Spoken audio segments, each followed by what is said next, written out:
Hello everyone, I hope তোমরা সবাই ভালো আছো। আজকে আমরা আবারও উইলিয়াম জেমস সম্পর্কে জানব। ট্রুথ ইজ হোয়াট ওয়ার্কস, প্রয়োগবাদ শুধু দর্শন নয়, এটা নিয়ে।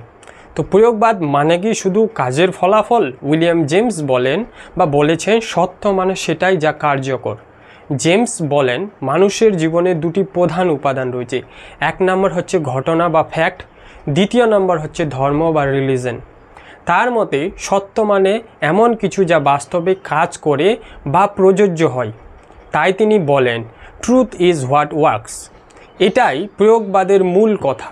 উদাহরণ, যদি কোনো বিশ্বাস বা ধারণা বাস্তব জীবনে কাজ করে তাহলে সেটাই সত্য।